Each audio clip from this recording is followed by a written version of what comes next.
Hello everyone, this is Mayank Nagpal and you are watching your own YouTube channel inspire for you guys. आज के session में हम लोग discuss करने वाले हैं केमिकल रिएक्शंस एंड इक्वेशन पर बेस्ड असर्शन रीजन क्वेश्चन।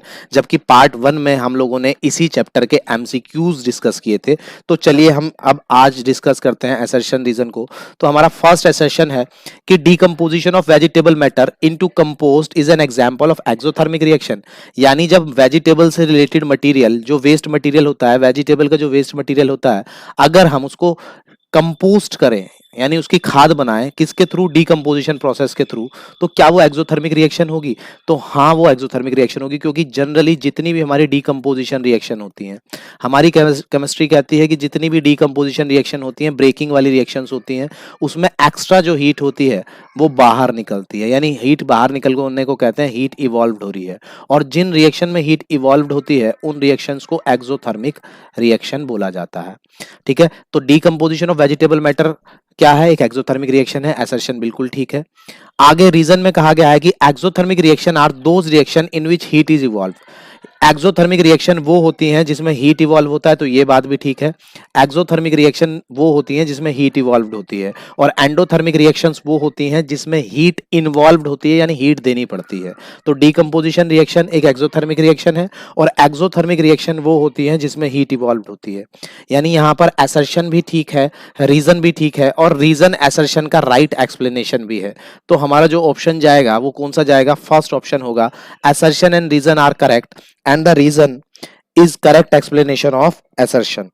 आगे बढ़ते हैं, नेक्स्ट की ओर बढ़ते हैं। तो सेकंड है when HCl is added to zinc a chemical reactions occur। यानी वो कह रहे हैं जब HCl एसिड जिंक के साथ रिएक्ट करता है तो कोई केमिकल रिएक्शन होती है। वो केमिकल रिएक्शन क्या होगी? तो हमें पता है जिंक हाईली रिएक्टिव है, हाइड्रोजन को रिप्लेस करेगा तो जिंक क्लोराइड बनाएगा और हाइड्रोजन गैस निकलेगी।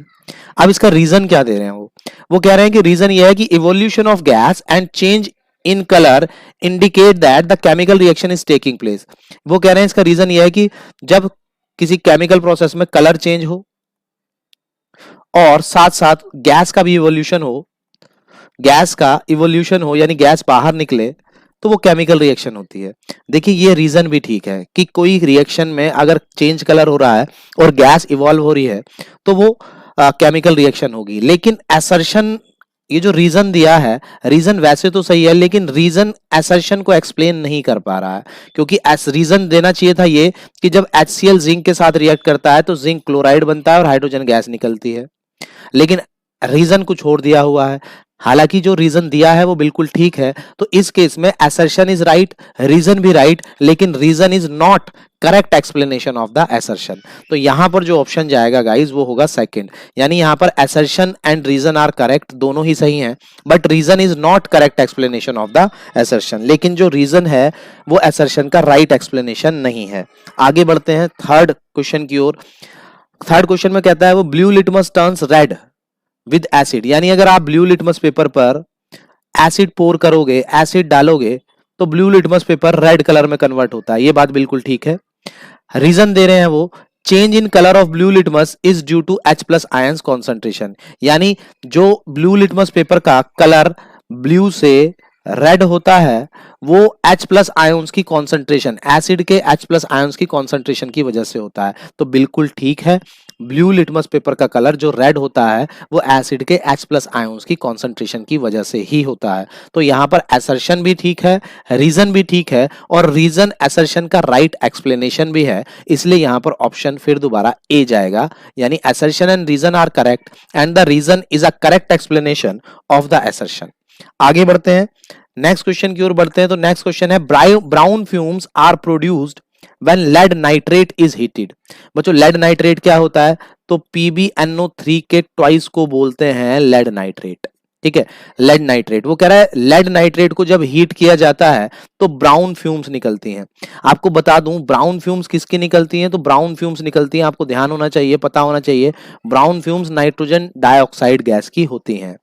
ठीक है, जब हम लेड नाइट्रेट को हीट करेंगे तो यहाँ नाइट्रोजन डाइऑक्साइड जरूर प्रोड्यूस होगी, जो कि ब्राउन फ्यूम्स की फॉर्म में यहां से निकल रही होगी।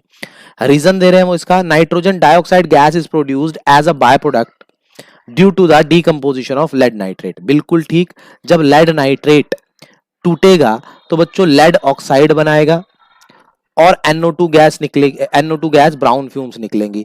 तो इसका मतलब क्या है कि रीजन जो है बिल्कुल राइट एक्सप्लेनेशन जा रहा है किसका, असर्शन का। तो यहां भी रीजन और असर्शन दोनों सही है और रीजन एक्सप्लेनेशन है, राइट एक्सप्लेनेशन है असर्शन का, इसलिए ऑप्शन ए ही यहां पर राइट होगा।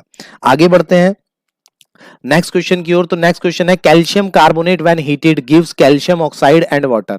देखिए जब कैल्शियम कार्बोनेट को हीट किया जाता है, CaCO3 को हीट किया जाता है, तो वो कह रहे हैं कि कैल्शियम ऑक्साइड बनता है, CaO बनता है और पानी बनता है। तो देखिए ये बिल्कुल गलत बात है कि कैल्शियम कार्बोनेट को जब आप हीट करोगे तो वो कैल्शियम ऑक्साइड और वाटर देगा। ये बिल्कुल गलत इन्होंने असर्शन दिया है, क्योंकि हमें पता है कि जब कैल्शियम कार्बोनेट को हम हीट करते हैं तो वो डीकम्पोज होके कैल्शियम ऑक्साइड और CO2 गैस देता है, ना कि वाटर। तो उन्होंने असर्शन ही गलत दिया है। अब बारी आती है क्या रीजन क्या है। On heating calcium carbonate displacement reaction takes place, यानी जब कैल्शियम कार्बोनेट को हीट करते हैं तो क्या डिस्प्लेसमेंट रिएक्शन हो रहा है? नहीं। आपको पता है कि जब कोई एक कंपाउंड दो कंपाउंड्स में ब्रेक होता है तो इसको डिस्प्लेसमेंट नहीं डीकम्पोजिशन बोलते हैं, इसको डिस्प्लेसमेंट नहीं डीकम्पोजिशन बोलते हैं। तो यानी यहां पर रीजन भी गलत दिख रहा है हमें, असर्शन भी गलत दिख रहा है। तो इसका मतलब है यहाँ राइट जो हमारा ऑप्शन होगा वो होगा fourth, both the assertion and reason are incorrect. इस केस में असर्शन भी गलत है और रीजन भी गलत है। आगे बढ़ते हैं असर्शन की ओर। तो असर्शन है pungent smelling gas is produced when sulphur Burns in air. देखिए जब सल्फर को आप एयर की प्रेजेंस में बर्न करते हैं तो एक पंजेंट स्मेलिंग गैस यानी सल्फर डाइऑक्साइड निकलती है। ठीक है, आगे वो कह रहे हैं reason sulphur trioxide is formed on reaction of sulphur with oxygen. यानी वो रीजन दे रहे हैं कि जब सल्फर को ऑक्सीजन के साथ बर्न करोगे तो पंजेंट स्मेल जो होगी वो SO3 होगी। तो SO3 नहीं होगी, कौन सी होगी? SO2 होगी। इसका मतलब असर्शन तो सही है लेकिन रीजन गलत है। और अगर ऐसा होगा तो हमारा ऑप्शन होगा third, assertion is correct but reason is incorrect. Hope आपको क्लियर हो रहे होंगे। आगे बढ़ते हैं सेवेंथ असर्शन की ओर। तो सेवेंथ है in a reaction of copper with oxide oxygen, यानी कॉपर अगर ऑक्सीजन के साथ रिएक्ट होता है तो copper serves as a reducing agent. इस केस में कॉपर क्या होता है? कॉपर रिड्यूसिंग एजेंट की तरह काम करता है। जरा चेक करें, यहाँ कॉपर है, कॉपर की ऑक्सीडेशन यानी कॉपर यहाँ से यहाँ जा रहा है तो ऑक्सीजन ऐड हो रहा है। और एडिशन ऑफ ऑक्सीजन को हम क्या बोलते हैं बच्चों? एडिशन ऑफ ऑक्सीजन को हम बोलते हैं ऑक्सीडेशन। तो यहाँ कॉपर का ऑक्सीडेशन हो रहा है और आपको पता है जिस सब्सटेंस का ऑक्सीडेशन होता है वो क्या होता है? Reducing agent. तो ये बात स्टेटमेंट तो बिल्कुल ठीक हो गया कि कॉपर विद ऑक्सीजन, जब कॉपर ऑक्सीजन के साथ ट्रीट करता है तो कॉपर कैसे काम कर रहा है? रिड्यूसिंग एजेंट की तरह। बिल्कुल ठीक है। अब क्या रीजन देखते हैं। रीजन में क्या दिया है? The substance which gains oxygen, यानी वो सब्सटेंस जो ऑक्सीजन गेन करता है in a chemical reaction act as a reducing agent. बिल्कुल ठीक है। देखो यहाँ कॉपर ने ऑक्सीजन गेन किया है यहाँ जाते जाते, और कॉपर ने ऑक्सीजन गेन किया इसलिए हम उसे क्या बोल रहे हैं? Reducing agent. तो असर्शन भी सही है और रीजन भी सही है, इसलिए इसका राइट ऑप्शन होगा first, assertion and reason are correct and the reason is a correct explanation of assertion. Next बढ़ते हैं। असर्शन क्या है? इन इलेक्ट्रोलाइसिस ऑफ वाटर, यानी जब वाटर का इलेक्ट्रोलाइसिस किया जाता है, यानी हम एक सेल बनाते हैं, इसके अंदर दो मेटल रोड लेते हैं, एक एनोड होता है एक कैथोड होता है, और इसमें इलेक्ट्रिसिटी पास कराते हैं। तो वो कह रहे हैं the volume of hydrogen liberated is twice the volume of oxygen.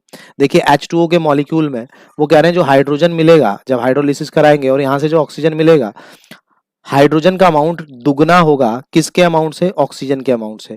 देखिए बिल्कुल दुगना होगा क्योंकि वाटर के मॉलिक्यूल में हमें दिख रहा है कि यहाँ पर दो हाइड्रोजन के एटम है और एक ऑक्सीजन का एटम है, तो इनके बीच में क्या है? 2:1 का रेशो है, इसलिए प्रोडक्ट के बीच में भी यही रेशो होने वाला है। तो असर्शन तो बिल्कुल ठीक है। आगे वो कह रहे हैं रीजन। रीजन में कह रहे हैं the substance which gains oxygen in a chemical reaction act as reducing agent, यानी वो सब्सटेंस जो ऑक्सीजन गेन करता है उसको रिड्यूसिंग एजेंट कहते हैं। तो बच्चों जो ऑक्सीजन गेन करता है उसको रिड्यूसिंग एजेंट नहीं कहा जाता। ठीक है, तो इसलिए हम क्या है कि हमारा असर्शन तो ठीक है लेकिन रीजन यहाँ पर गलत है, और इसलिए हम कौन से ऑप्शन के साथ जाएंगे? हम थर्ड ऑप्शन के साथ जाएंगे, assertion is correct but reason is incorrect. आगे बढ़ते हैं। नेक्स्ट क्वेश्चन आता है corrosion of iron is commonly known as rusting, यानी लोहे पर जंग लगना, लोहे पर जंग लगना क्या कहलाता है? रस्टिंग कहलाता है। बिल्कुल, यानी लोहे का खराब होना, आयरन का खराब होना रस्टिंग कहलाता है, ये बात बिल्कुल ठीक है। रीजन क्या दिया है? रीजन है कि corrosion of iron occurs in presence of water and air. जो कोरोजन होता है, आयरन पर जो कोरोजन होता है वो वाटर की वजह से और एयर की वजह से होता है। नो डाउट वाटर और एयर की वजह से होता है, लेकिन यहाँ पर कुछ केमिकल सब्सटेंस की वजह से भी, कुछ केमिकल सब्सटेंसेस की वजह से भी कोरोजन हो जाता है। तो यहाँ पर केमिकल सब्सटेंस ऐड नहीं किया है, इसलिए रीजन प्रॉपर असर्शन को एक्सप्लेन नहीं कर पा रहा है। तो हम क्या आंसर देंगे? हम कहेंगे कि हमारा ऑप्शन बी ठीक है कि assertion and reason are correct, दोनों सही हैं, but reason is not a correct explanation of assertion. Reason proper assertion को सेटिस्फाइड नहीं कर पा रहा है यहाँ पे, क्योंकि उसने केमिकल सब्सटेंसेस वर्ड यूज नहीं किया है। आगे बढ़ते हैं। assertion, the balancing of chemical equation is based on law of conservation of mass। Guys generally क्या होता है कि अगर हमें किसी केमिकल रिएक्शन को बैलेंस करना है, जैसे ये N2H2 gives NH3, ये एक हमारे पास रिएक्शन है, और अगर हमें इसे बैलेंस करना है तो हम इसके आगे कोफिशिएंट लगाते हैं और ये बैलेंस हो गई। अब ये बैलेंस हो गई तो वो कह रहे हैं कि जो रिएक्शन बैलेंस हो गई है, क्या ये बैलेंस रिएक्शन कंजर्वेशन ऑफ मास को फॉलो करेगी? जी, कोई भी बैलेंस रिएक्शन अगर कंजर्वेशन ऑफ मास को फॉलो करती है तभी वो रिएक्शन ठीक होती है, अदरवाइज वो रिएक्शन ठीक नहीं होती है। यहाँ पर ये reaction law of conservation of मास को फॉलो कर रही होगी, यानी लेफ्ट हैंड साइड में जो मास है रिएक्टेंट का वो प्रोडक्ट साइड के इक्वल होगा। ठीक है, तो असर्शन तो यहाँ बिल्कुल ठीक है। रीजन की बात करते हैं तो रीजन कह रहा है the total mass of reactant is equal to the total mass of product, यानी कंजर्वेशन ऑफ मास जो है वो किस बात क्या होता है? कंजर्वेशन ऑफ मास का मतलब है कि टोटल मास ऑफ रिएक्टेंट किसके बराबर होना चाहिए? प्रोडक्ट के मास के बराबर होना चाहिए। तो असर्शन भी ठीक है, रीजन भी ठीक है, और असर्शन यहाँ पर राइट एक्सप्लेनेशन दिख रहा है किसका? असर्शन यहाँ पर राइट एक्सप्लेनेशन दिख रहा है किसका? रीजन का। तो इसका मतलब यहाँ ऑप्शन कौन सा जाएगा? फर्स्ट ऑप्शन यहाँ बिल्कुल राइट होगा। आगे बढ़ते हैं नेक्स्ट क्वेश्चन की ओर।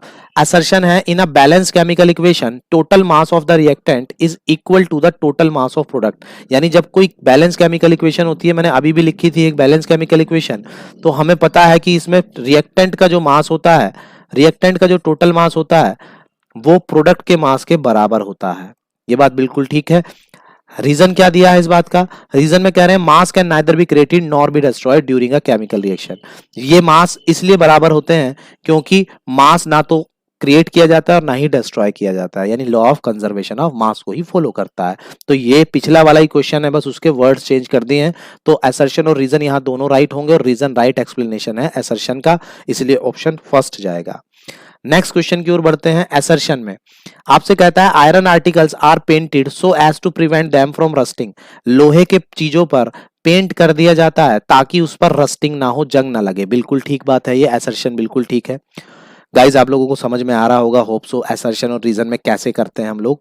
ठीक है, तो पढ़ते हैं आगे। तो वो कह रहा है iron articles are painted so as to prevent them from rusting, यानी आयरन की चीजों को पेंट किया जाता है रस्टिंग से बचाने के लिए, जंग लगने से बचाने के लिए। तो रीजन क्या दे रहे हैं? रीजन कह रहे हैं कि when the surface of iron is coated with paint, जब आयरन की सरफेस पेंट से कोट हो जाती है, यानी पेंट चारों तरफ आयरन की सरफेस पर आ जाता है, its surface come in contact with oxygen and moisture therefore rusting does not takes place. यानी पेंट क्या करता है? पेंट उसको प्रोटेक्ट करता है और ऑक्सीजन को और मॉइस्चर को मेटल से रिएक्ट नहीं होने देता। ये बात बिल्कुल ठीक है, यानी असर्शन रीजन को एक्सप्लेन कर रहा है, लेकिन एक्सप्लेन करने के साथ साथ यहाँ पर एक कंडीशन आ रही है कि यहाँ पर असर्शन ठीक है कि लोहे के पार्टिकल्स पर पेंट किया जाता है तो रस्टिंग्स बच जाती है। ठीक है, लेकिन यहाँ पर उन्होंने एक बात मैंने प्रॉपर नहीं पढ़ा है, लास्ट में उन्होंने डज नॉट कहा है, ना कि नॉट कहा है, यानी डज नॉट कहा है। उसने कहा है कि it surface come in contact with oxygen and moisture therefore rusting does not takes place. ये भी बात बिल्कुल ठीक है, डज नॉट कहा है तो ये बात ठीक है। तो इसका ऑप्शन क्या होगा? असर्शन और रीजन यहाँ पर दोनों राइट है और रीजन असर्शन का राइट एक्सप्लेनेशन है। आगे बढ़ते हैं। Assertion chemical reaction change the physical and chemical state of a substance. किसी केमिकल रिएक्शन में फिजिकल स्टेट भी चेंज होती है और केमिकल स्टेट भी चेंज होती है। ये बात बिल्कुल ठीक है, असर्शन बिल्कुल ठीक है। अब क्या रीजन क्या है? रीजन देखते हैं। तो रीजन कह रहा है when electric current is pass through water it decomposes to produce hydrogen and oxygen gas. तो देखो असर्शन एक बिल्कुल अलग बात है और यहाँ रीजन की तो बिल्कुल कहाँ से कहाँ ले गए, वो डिकम्पोजिशन ले गए, है ना, करंट, इलेक्ट्रिक करंट इलेक्ट्रोलाइसिस में ले गए। यानी रीजन तो बिल्कुल भी, रीजन सही है, नो डाउट रीजन सही है, लेकिन रीजन असर्शन से तो मैच खा ही नहीं रहा है यहाँ पे। तो इसका मतलब क्या होगा कि यहाँ रीजन भी सही है, असर्शन भी सही है, लेकिन रीजन राइट एक्सप्लेनेशन नहीं है असर्शन का। इसलिए हम ऑप्शन के साथ जाएंगे, बी के साथ, यानी reason and assertion both are correct but reason is not correct explanation of the assertion। आगे बढ़ते हैं 14th क्वेश्चन की ओर। Chips manufacturer usually flush bags of chips with a gas such as nitrogen to prevent the chips from getting oxidize. यानी जो companies chips बनाती हैं उन कंपनी में क्या होता है कि जो कंपनी चिप्स बनाती है उन कंपनी में जो चिप्स के पैकेट्स होते हैं उसमें नाइट्रोजन भरा होता है, ताकि वो जो फूड मटेरियल है यानी वो जो ऑयली मटेरियल है या चिप्स हैं वो ऑक्सीडाइज ना हो, वो ऑक्सीजन से रिएक्ट ना करें। रीजन दिया है इसका कि this increase the taste of chips and helps in their digestion. वो कह रहे हैं कि पैकेट्स में नाइट्रोजन इसलिए भरी जाती है क्योंकि चिप्स का टेस्ट अच्छा हो जाता है। देखिए ये बात बिल्कुल गलत है। पैकेट्स में नाइट्रोजन इसलिए भरी जाती है ताकि चिप्स ऑक्सीडाइज ना हो, उसमें बदबू ना आए, वो खराब ना हो। तो यानी यहाँ पर रीजन तो ठीक है, सॉरी रीजन कह रहा हूं, असर्शन तो यहाँ बिल्कुल ठीक है, लेकिन रीजन तो बिल्कुल ही गलत है। तो इसके लिए राइट ऑप्शन होगा हमारा थर्ड कि assertion is correct but reason is incorrect. Assertion is correct but reason is incorrect. आगे बढ़ते हैं। Exposure of silver chloride to sunlight for a long duration turns grey due to the formation of silver by decomposition of silver chloride. ये बात बिल्कुल ठीक है। वो कह रहे हैं कि अगर सिल्वर क्लोराइड को आप सनलाइट में छोड़ दोगे तो नो डाउट वो सिल्वर यानी ग्रे कलर देगी, किसकी वजह से, सिल्वर अलग हो जाएगा और क्लोरीन गैस यहां से बाहर निकल जाएगी। असर्शन यहां सही है। आगे वो कह रहे हैं अगर असर्शन सही है तो रीजन देखते हैं। Silver is formed because this type of decomposition is the types of thermal decomposition.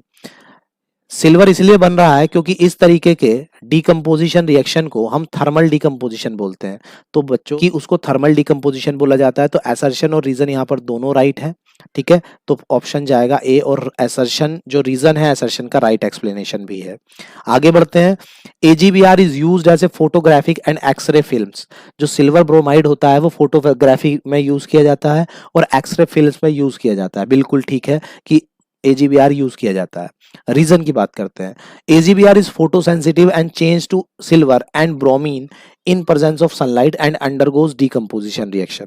इस फोटोग्राफिक प्लेट में और एक्सरे में इसलिए यूज किया जाता है क्योंकि वो डिकम्पोज हो जाता है किसमें, सिल्वर में और ब्रोमीन में। तो ये भी बात बिल्कुल ठीक है। तो असर्शन और रीजन दोनों राइट है और रीजन राइट एक्सप्लेनेशन है यहाँ पर असर्शन का, इसलिए फर्स्ट ऑप्शन बिल्कुल ठीक होगा। आगे बढ़ रहे हैं। Assertion: magnesium ribbon keeps on burning in atmosphere of nitrogen. यानी जब मैग्नीशियम रिबन होता है तो मैग्नीशियम रिबन को कहाँ रखा जाता है बर्निंग करने के लिए, नाइट्रोजन गैस में, वो ये कह रहे हैं, ठीक है। आगे वो कह रहा है magnesium react with nitrogen to form magnesium nitride and this reaction is combination reaction, ठीक है। तो मैग्नीशियम रिबन को अगर हमें देखिए बर्न करना होता है तो पहले हम उसे रब करते हैं क्योंकि उसके ऊपर एक ऑक्साइड की फिल्म जमी होती है। जब ऑक्साइड की फिल्म हटा लेंगे तो हम अगर उसे फिर दोबारा रखना है उसे, तो हम नाइट्रोजन में ही रखते हैं, ऐसे एटमॉस्फेयर में रखते हैं जहां नाइट्रोजन हो, ताकि मैग्नीशियम दोबारा ऑक्सीजन के साथ रिएक्ट ना करे। तो असर्शन यहाँ ठीक है। और रीजन है magnesium react with nitrogen to form magnesium nitride and this reaction is a combination reaction. तो इस केस में मैग्नीशियम नाइट्राइड बन जाता है और ये रिएक्शन एक कॉम्बिनेशन रिएक्शन है। तो बच्चों ये तो रीजन गलत है क्योंकि नाइट्रोजन तो लेस रिएक्टिव होता है जो रिएक्ट नहीं करता है। तो यहाँ असर्शन ठीक है लेकिन रीजन गलत है। आगे बढ़ रहे हैं। Zinc react with sulphuric acid to form zinc sulphate and hydrogen gas and it is displacement reaction. यानी वो ये कहना चाह रहे हैं कि जिंक जब सल्फ्यूरिक एसिड यानी H2SO4 के साथ ट्रीट करता है तो जिंक सल्फेट बनाता है और हाइड्रोजन गैस यहां से बाहर निकलती है और ये रिएक्शन डिस्प्लेसमेंट रिएक्शन है। तो बिल्कुल ठीक है, हाइड्रोजन गैस भी यहां से बाहर निकल रही है, डिस्प्लेसमेंट रिएक्शन भी है। आगे रीजन दिया है zinc react with oxygen to form zinc oxide. ऐसा इसलिए होता है क्योंकि जिंक ऑक्सीजन के साथ रिएक्ट करता है। देखिए यहाँ तो ऑक्सीजन बना ही नहीं, अगर जिंक ऑक्सीजन के साथ रिएक्ट करेगा बच्चों तो जिंक का ऑक्साइड बनेगा और यहाँ तो जिंक ऑक्साइड कहीं बनता दिख ही नहीं रहा है। तो सॉरी, रीजन बिल्कुल ठीक है, रीजन ठीक है, असर्शन भी ठीक है। आप देखिए रीजन ठीक है, असर्शन ठीक है कि जिंक अगर ऑक्सीजन के साथ रिएक्ट करेगा तो जिंक ऑक्साइड बनाएगा। ये बात ठीक है, हम मान रहे हैं इस बात को, लेकिन जिंक ऑक्सीजन के साथ रिएक्ट होकर जिंक ऑक्साइड बनाएगा, वो एसर्शन से कोरिलेट नहीं कर रहा है। तो इसका मतलब है हम कौन से ऑप्शन के साथ जाएंगे कि एसर्शन ठीक है, रीजन भी ठीक है। रीजन अपनी जगह पर ठीक है कि अगर जिंक ऑक्सीजन के साथ रिएक्ट करता है तो जिंक ऑक्साइड बनाता है, लेकिन रीजन एसर्शन को एक्सप्लेन नहीं कर पा रहा है, इसलिए कौन सा ऑप्शन ठीक है? Second, assertion and reason are correct but reason is not a correct explanation of assertion. आगे बढ़ते हैं। MnO2 plus 4HCl gives MnCl2 plus Cl2 plus 2H2O is a redox reaction। वो कह रहे हैं कि ये जो रिएक्शन आपको गिवन है ये एक रिडॉक्स रिएक्शन है, ठीक है। तो हम देख रहे हैं यहां से यहां तक जाते जाते रिमूवल ऑफ ऑक्सीजन हुआ है, और रिमूवल ऑफ ऑक्सीजन को रिडक्शन बोलते हैं। यहां से हाइड्रोजन का यहां से जाते जाते ऑक्सीजन ऐड हुआ है, तो एडिशन ऑफ ऑक्सीजन को ऑक्सीडेशन बोलते हैं, और वो केमिकल रिएक्शन जिसमें ऑक्सीडेशन और रिडक्शन दोनों होते हैं वो रिडॉक्स कहलाती है। तो असर्शन तो बिल्कुल ठीक है। आगे वो कह रहा है कि यहाँ MnO2 ऑक्सीडाइज हो रहा है। बच्चों MnO2 यहाँ ऑक्सीडाइज हो रहा है, देखें देखो जिस चीज का रिडक्शन होता है, यहाँ MnO2 का रिडक्शन हुआ है, जिसका रिडक्शन होता है वो ऑक्सीडाइज नहीं होता, वो ऑक्सीडाइजिंग एजेंट होता है, वो ऑक्सीडाइजिंग एजेंट होता है, ना कि वो ऑक्सीडाइज होता है। ये तो रिड्यूस हुआ है, ऑक्सीडाइज नहीं हुआ है MnO2। तो इसका मतलब ये शुरू में ही रीजन ही गलत हो गया, तो रीजन यहाँ पर गलत हो रहा है, ठीक है। तो क्या होगा अगर यहाँ रीजन गलत हो रहा है और असर्शन ठीक है, तो assertion is right but reason is wrong. तो हम कौन से पे जाएंगे? थर्ड पे, assertion is correct but reason is incorrect. आगे बढ़ते हैं। A reddish brown coloured metal used in electrical wires when powdered and heated strongly in an open china dish its colour turns black. वो कह रहे हैं एक reddish brown colour है, देखिए रेडिश ब्राउन कलर की जो मेटल होती है वो कॉपर होती है, यूज्ड इन इलेक्ट्रिकल वायर, और कॉपर इलेक्ट्रिकल वायर में यूज भी की जाती है। When powdered and heated strongly, जब कॉपर को हीट किया जाएगा तो हमें पता है ऑक्सीजन की प्रेजेंस में ही किया जाएगा, तो इट्स कलर टर्न्स ब्लैक। बिल्कुल ठीक है कि कॉपर किस में कन्वर्ट हो जाता है? कॉपर ऑक्साइड में, और कॉपर ऑक्साइड का कलर ब्लैक होता है। ये बात भी बिल्कुल ठीक है, हमने रिएक्शन बना दी। आगे वो हमसे कहता है reason, combination reactions occurs and copper oxide is formed. यहाँ पर कॉम्बिनेशन रिएक्शन हो रही है, देखिए कॉपर और ऑक्सीजन आपस में रिएक्ट होकर कॉपर ऑक्साइड बना रहे हैं। दो चीजें जब आपस में जुड़ के एक बनाती हैं तो उसे कॉम्बिनेशन बोला जाता है, तो ये ठीक है। और वो कह रहा है कॉपर ऑक्साइड बनता है, ये भी बात ठीक है। तो असर्शन भी ठीक है, रीजन भी ठीक है, और असर्शन रीजन को एक्सप्लेन भी कर पा रहा है। तो इसका राइट ऑप्शन फर्स्ट होगा कि assertion and reason are correct and the reason is a correct explanation of the assertion. आगे बढ़ते हैं क्वेश्चन नंबर 21 पर। तो when hydrogen gas is passed over copper oxide it regain its colour oxygen original colour. यानी वो कह रहे हैं कि अगर हम कॉपर ऑक्साइड के ऊपर हाइड्रोजन गैस पास करा दें तो वो अपना कलर वापस रीगेन कर लेता है। तो देखिए जब ये रिएक्शन होगी तो क्या होगा, यहाँ कॉपर होगा और यहाँ H2O होगा, ठीक है। तो वापस कॉपर ऑक्साइड, ये जो कॉपर ऑक्साइड ब्लैक कलर का था, ये वापस अपना कलर ऑब्टेन कर लेता है, कौन सा? ब्राउन कलर का, यानी वो वापस कॉपर में बदल जाता है। तो ये बात तो बिल्कुल ठीक है। आगे वो कह रहे हैं original colour comes due to oxidation of copper oxide. ये जो कॉपर का ओरिजिनल कलर आया है ब्राउन, ये इसलिए आया क्योंकि कॉपर ऑक्साइड ऑक्सीडाइज हुआ है। बच्चों यहाँ से यहाँ तक चेक करो जरा, यहाँ तो रिमूवल ऑफ ऑक्सीजन हुआ है, और रिमूवल ऑफ ऑक्सीजन को ऑक्सीडेशन नहीं बोलते, रिडक्शन बोलते हैं। ये तो रिड्यूस हुआ है यहाँ पर, तो यहाँ पर रीजन गलत है और असर्शन बिल्कुल ठीक है। तो इसके लिए हम कौन से ऑप्शन के साथ जाएंगे? थर्ड ऑप्शन के साथ, कि assertion is correct but reason is incorrect. Hope आपको क्लियर हो रही होंगी चीजें, ठीक है। आगे बढ़ते हैं question number 22। Rancidity can be retarded by storing food away from light. यानी अगर आपको सड़न से, यानी फूड हमारा खराब ना हो, तो हम क्या कैसे कम कर सकते हैं? अगर हमारा फूड खराब ना हो उसको कैसे कंट्रोल कर सकते हैं? उसको हम कंट्रोल कर सकते हैं कि अगर हम अपने फूड को कहाँ रखें, उसको हम फूड को रखें लाइट से दूर, ज्यादा लाइट में ना रखें। ये बात बिल्कुल ठीक है। रीजन कह रहा है oxidation of fat and oils present in food is slow down and hence rancidity is retarded. जब हम लाइट से दूर रखते हैं खाने को तो ऑक्सीजन की प्रोसेस स्लो हो जाती है और रेंसिडिटी धीमी पड़ जाती है। ये रीजन है इसका, तो बिल्कुल ठीक रीजन है, असर्शन भी ठीक है। तो जब असर्शन और रीजन दोनों राइट होते हैं तो हमारा ऑप्शन फर्स्ट जाता है कि assertion and reason are correct and reason is a correct explanation of assertion. आगे बढ़ जाते हैं, नेक्स्ट क्वेश्चन की ओर देखते हैं। तो नेक्स्ट क्वेश्चन है gold and platinum not corrode in most air. यानी गोल्ड और प्लेटिनम जो है वो कोरोजन नहीं होता है, उनका मॉइस्ट एयर में भी, मॉइस्चर में भी कोरोजन नहीं होता है, बिल्कुल बात ठीक है, क्योंकि गोल्ड और platinum very very less reactive gases हैं, इनर्ट गैसेस हैं। ओ इनर्ट गैसेस कह रहा हूँ, इनर्ट मेटल्स हैं, लेस रिएक्टिव मेटल्स हैं, इसलिए इनका कोरोजन नहीं होता है। Reason, because they are reactive towards non metal. ये इसलिए इनका कोरोजन नहीं होता है क्योंकि नॉन रिएक्टिव के साथ बहुत ज्यादा रिएक्टिव होती है, यानी नॉन मेटल के साथ ये बहुत ज्यादा रिएक्शन करती हैं। मैंने तो अभी बोला कि गोल्ड और प्लेटिनम लेस रिएक्टिव है, तो जब कोई चीज लेस रिएक्टिव है तो वो लेस रिएक्टिव है, तो वो लेस रिएक्टिव ही रहेगी, फिर चाहे वो मेटल हो या नॉन मेटल हो। तो इसका मतलब रीजन तो यहाँ पर गलत है और असर्शन यहाँ बिल्कुल ठीक है, इसलिए राइट ऑप्शन होगा third. Assertion is correct but reason is incorrect. आगे बढ़ते हैं। नेक्स्ट क्वेश्चन आता है, a zinc plate was put in a solution of copper sulphate. यानी वो कह रहे हैं कि जिंक को रखा गया किसके अंदर, कॉपर सल्फेट के सॉल्यूशन के अंदर। तो जिंक को जब कॉपर सल्फेट के सॉल्यूशन के अंदर रखा गया तो वो कह रहे हैं it was found that blue colour of solution gets faded and after a few days when zinc plate was taken out the solution a number of holes were observed on it. यानी देखिए जब zinc metal को copper sulphate में डाला गया होगा तो यहाँ रिएक्शन तो हुई होगी कि जिंक सल्फेट बन गया होगा और कॉपर मेटल अलग हो गई होगी। लेकिन वो क्वेश्चन में कह रहे हैं कि एक कांच की कंटेनर लिया, इसके अंदर जिंक की मेटल रख दी और जिंक की मेटल किस में डुबा के रख दी, कॉपर सल्फेट के अंदर डुबा के रख दी। तो जब काफी दिनों तक वो डूबी रही तो देखा गया कि जिंक जो कॉपर सल्फेट का कलर है वो फेड हो गया, और दूसरा ही जो जिंक की मेटल जब निकाली गई तो इसमें छोटे छोटे छेद मिले, छोटे छोटे छेद मिले।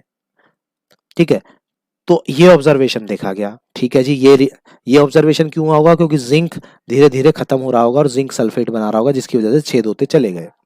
आगे वो रीजन दे रहे हैं, holes were obtained due to double displacement of reaction. Holes इसलिए डेवलप हुए क्योंकि यहाँ पर डबल डिस्प्लेसमेंट रिएक्शन हो रही थी। बच्चों देखो यहाँ पर जिंक कॉपर से हाईली रिएक्टिव है, तो जिंक ने कॉपर को डिस्प्लेस तो किया होगा, लेकिन यहाँ पर डबल डिस्प्लेसमेंट नहीं हो रहा है, यहाँ तो केवल डिस्प्लेसमेंट हो रहा है। तो इसका मतलब असर्शन ठीक है लेकिन रीजन गलत है। अगर ये रीजन में डिस्प्लेसमेंट होता तो रीजन ठीक हो जाता, तो इसलिए assertion is right and reason is incorrect. Next question की ओर बढ़ते हैं और ये हमारा लास्ट होगा। तो आगे बढ़ते हैं 25 पर। तो photosynthesis is an exothermic process. Light से प्लांट्स को क्या मिलती है, हीट। तो नो डाउट कि केमिकल रिएक्शन में हम हीट देते हैं, जिन केमिकल रिएक्शन में हम हीट देते हैं वो क्या होती है, एक्सोथर्मिक या एंडोथर्मिक। तो बच्चों वो एंडोथर्मिक होती हैं। इसका मतलब असर्शन यहाँ गलत सा जा रहा है। आपको पता है एंडोथर्मिक रिएक्शन वो होती हैं जिनमें हीट देनी पड़ती है, हीट इन्वॉल्व्ड होती है। हीट इन्वॉल्व मीन्स रिएक्शन को कराने के लिए हीट दी जाती है। और एक्सोथर्मिक रिएक्शन वो होती हैं जिनमें हीट इवॉल्व होती है, हीट इवॉल्व होती है। तो यहाँ हीट बाहर नहीं निकल रही है, यहाँ तो प्लांट को हीट मिलती है और प्लांट को हीट दी जाती है, तो वो रिएक्शन क्या होती है, एंडोथर्मिक। लेकिन असर्शन में वो क्या कह रहे हैं, photosynthesis is a exothermic process. बिल्कुल गलत है ये सही नहीं है। फोटोसिंथेसिस एक एक्सोथर्मिक नहीं एंडोथर्मिक प्रोसेस है। तो इसका मतलब असर्शन तो यहाँ गलत हो गया। अब बारी आती है रीजन की। तो रीजन देखें, exothermic processes are those in which heat is involved. मैंने अभी अभी बताया हीट इन्वॉल्व्ड एंडोथर्मिक में होती है, एक्सोथर्मिक में तो हीट इवॉल्व होती है, बाहर जाती है। तो यहाँ रीजन भी गलत है। तो यहाँ असर्शन और रीजन दोनों गलत हैं, इसलिए राइट ऑप्शन यहाँ पर क्या होगा, फोर्थ होगा। तो इस तरीके से स्टूडेंट हमारे 25 असर्शन रीजन कंप्लीट हो जाते। वेरी मच एक रिक्वेस्ट जो मैं आपसे हमेशा करता हूं कि आप वीडियो को लाइक कर दिया करें, चैनल को सब्सक्राइब कर दिया करें अगर नहीं करा है, और इन वीडियोस को ज़्यादा से ज़्यादा शेयर किया करें ताकि आपके फ्रेंड्स भी इन वीडियोस का फ़ायदा उठा सकें और इस वीडियो का जो उद्देश्य है वो पूरा हो सके। तो मिलता हूं आपसे नेक्स्ट वीडियो में। Thank you very much.